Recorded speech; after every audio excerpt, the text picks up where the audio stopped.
Resta um dia para as eleições norte-americanas, disputadas pelo atual presidente Donald Trump com o novo candidato Joe Biden. É um momento de muitas incertezas, de muita volatilidade e a gente precisa saber o que vai acontecer no nosso bolso caso um ou outro desses candidatos ganhe as eleições. Exatamente sobre isso que a gente vai falar nesse vídeo.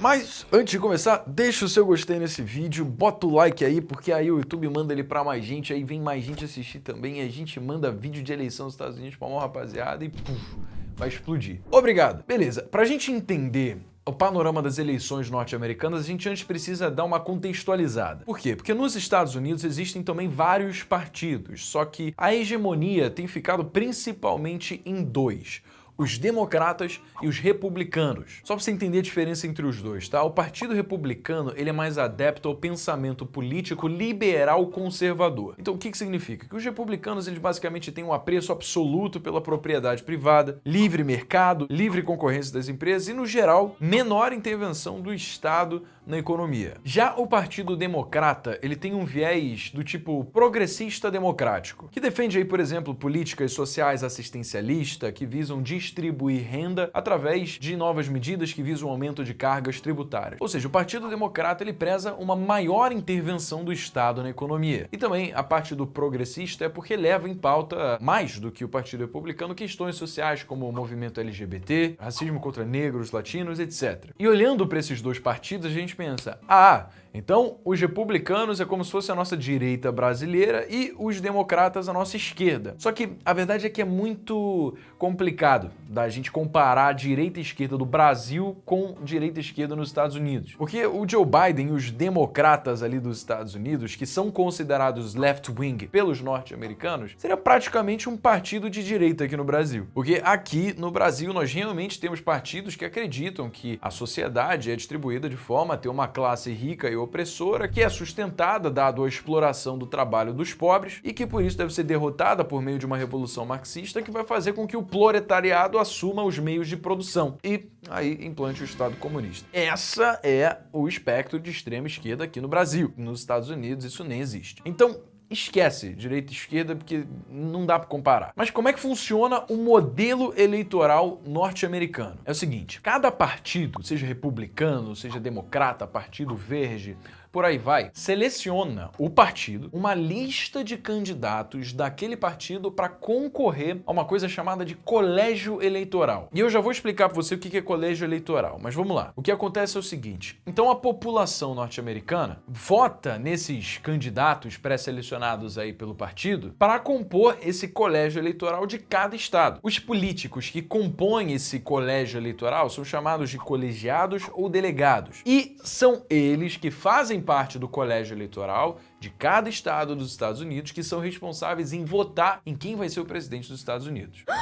Como assim? A população não vota diretamente nos candidatos à presidência? Vota. Inclusive, o voto da população é importantíssimo. Qual que é a parada? Se a população de um estado norte-americano votar em maior parte no candidato X, então todos os colegiados daquele colégio eleitoral, daquele estado específico, também vão votar no candidato X, que ganhou pela maioria dos votos que a população escolheu para aquele candidato. Fez sentido? Essa é uma política que os americanos chamam de "the winner takes it all". Ou então, o vencedor leva tudo. Por exemplo, se a população californiana votar em sua maioria no Donald Trump ao invés do Joe Biden, então o Donald Trump vai receber o voto de todos os colegiados do colégio eleitoral da Califórnia. Ou seja, não faz diferença se um candidato ganha em algum estado porque 60% da população votou ou se 99% da população votou nele. Porque se ele ganhou pela maioria, então ele leva todos os votos do colégio eleitoral. E aí, o que acontece? O número de delegados, de colegiados de cada estado depende do tamanho da população daquele estado e também do nível de representatividade daquele estado no país como um todo. Então, por exemplo, o da Califórnia, ele tem 55 delegados, porque ele é o estado mais populoso, enquanto Washington, D.C., por exemplo, só tem 3. Somando os colégios eleitorais de todos os estados dos Estados Unidos, tem 538 delegados. E um candidato vence as eleições presidenciais se ele tiver pelo menos 270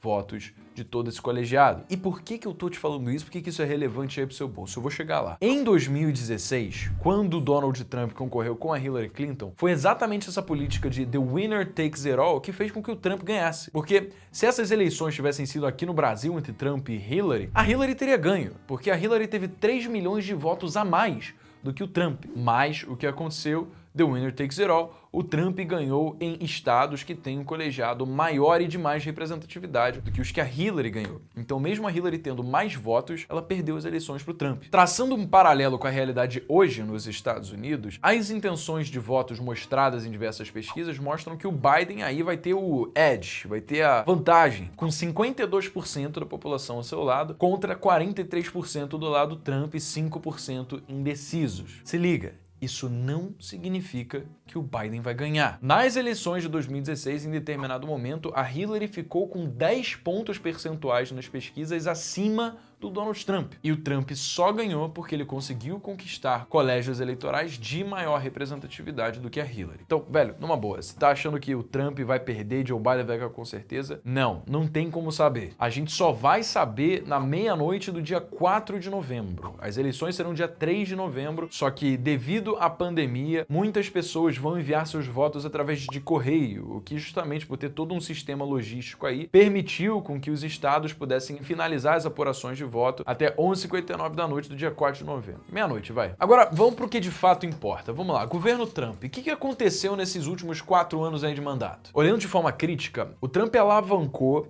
a patamares inéditos a economia bem arrumada que ele herdou do Barack Obama. E aqui eu não tô falando de favoritismo pro Donald Trump, não. Zero, inclusive. Mas vamos lá. O desemprego teve a menor taxa em meio século, os salários subiram em quase 5% ao ano e o mercado financeiro também bombou. Isso aqui é principalmente atribuído às políticas liberais do Trump em reduzir os impostos das empresas para reaquecer e fomentar aquele espírito americano do American Way of Life. Isso acabou aumentando o consumo, dando fôlego às novas indústrias e aumentando, no geral, a produtividade do país. Até que veio pandemia. E aí foi tudo por água abaixo. No pico do confinamento, no mês de abril, 20 milhões de pessoas estavam desempregadas, o que fez com que Trump saísse como o presidente que conseguiu conquistar a menor taxa de desemprego dos últimos 50 anos para a maior taxa de desemprego desde a crise de 1929. E, obviamente, isso deixou o Trump um pouco desesperado, assim como deixou vários governantes ao longo do mundo. E como é que o Trump fez isso? Ele basicamente tentou minimizar a relevância do vírus, dizendo que não precisava usar máscara, que quem quisesse seria, na verdade, um ato político contra o governo, que não tinha que ter lockdown, que não tinha que temer, que esse vírus, na verdade, era um grande mimimi. E, bom, pode-se dizer que isso foi um dos motivos pelo qual os Estados Unidos se tornou o país com o maior número de casos do mundo, já passando de 9 milhões, e também o país com o maior número de mortes pelo coronavírus, passando de 230 mil. E, logicamente, isso basicamente apaga as vitórias de Trump ao longo do seu governo e deixa o espaço aberto para que o próximo governante saiba que ele precisa tirar o país do buraco. Então, enquanto a gente vê um Trump que, ao longo do seu mandato, revogou a sua presença no Acordo de Paris, que era um acordo não binding, ou seja, que os Estados Unidos não precisava cumprir obrigatoriamente, ele só poderia estar apoiando, a gente sabe que ele fez isso para afirmar um ponto de que os Estados Unidos vêm primeiro e que ele não ia deixar com que movimentos de sustentabilidade e movimentos verdes entrassem no caminho do desenvolvimento econômico e enriquecimento da nação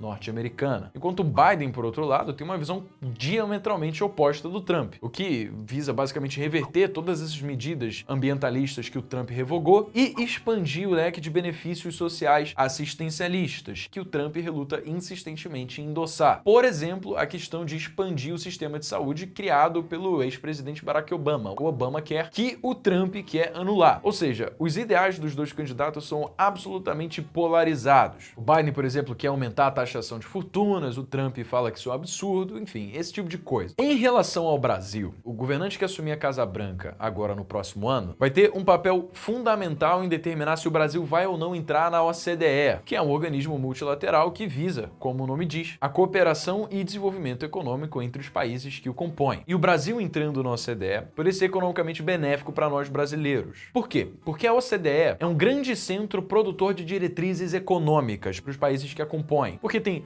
parâmetros de política externa, políticas públicas, e acabar fazendo com que o Brasil, para entrar, precisasse alcançar essas diretrizes, o que inevitavelmente viria associado a uma melhor governança do Brasil. Afinal, isso seria um pré-requisito. Com uma melhor governança, a gente espera gastos mais controlados, e com gastos mais controlados, a gente vê também uma redução da necessidade de dívida interna, o que vai aumentar a confiança do investidor estrangeiro no Brasil, fazendo com que haja uma migração de fluxo de capital estrangeiro para o nosso território nacional. E isso, naturalmente, valoriza a nossa moeda. E por que eu tô falando isso? Porque os Estados Unidos, ele vai ser o maior influenciador para definir se o Brasil vai ou não entrar na OCDE. E entrar na OCDE está praticamente garantido para o Brasil caso o Trump seja reeleito, porque isso é algo que já vem sido discutido entre ele e o Bolsonaro. E aqui eu não quero trazer juízo de valor em nada, basicamente mostrando as maiores possibilidades do que possa vir a acontecer. Beleza? Então, caso Biden vença a disputa, não há garantias de que esse endosso norte-americano para a entrada do Brasil na OCDE seja cumprida. Por que não há garantias? Porque ele falou que não vai fazer isso? Não há garantias simplesmente porque ele nunca se manifestou sobre o assunto. Pode ser que o Brasil entre na OCDE mesmo assim?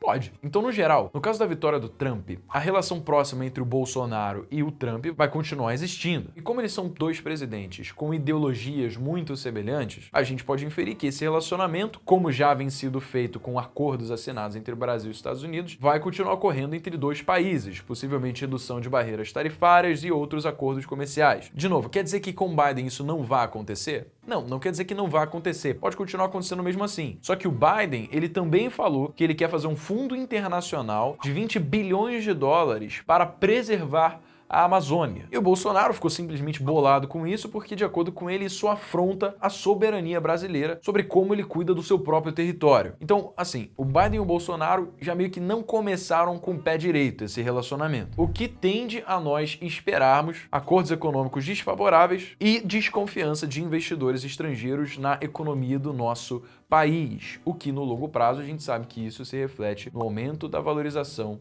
do dólar e a diminuição do poder de compra do nosso real. De novo, o objetivo desse vídeo não é emitir opinião, tá? Isso daqui é meramente argumentos que, como você percebeu, são embasados em raciocínio lógico. Mas o que eu quero saber é o que você pensa. Eles não são os nossos presidentes, eu não tô torcendo pra nenhum deles. Eu só espero que o nosso governo do Brasil, que aqui de fato a gente tem que se preocupar, vá assumir uma política amigável, tolerante e de fato tenha o povo brasileiro nos seus melhores interesses, ao invés de mimimi de quem fala mal de quem. Então fala comigo, quem que você acha que vai ganhar as eleições? Vai ser o Trump ou vai ser o Biden? E qual que você quer que ganhe? Comenta aqui embaixo. Deixa o like nesse vídeo também, se inscreve no canal, ativa as notificações para você continuar recebendo outros vídeos informativos sobre o que está acontecendo na nossa economia, no mundo, para a gente falar sobre investimentos e também empreendedorismo, que a gente fala bastante aqui no canal. Vai lá no Instagram agora, terminando esse vídeo, @BrenoPerrucho, me segue lá, porque a gente também vai manter um contato próximo para falar sobre o que tudo está acontecendo também, beleza? Então eu fico por aqui, meu nome é Breno Perrucho, esse é o Jovens Negócios.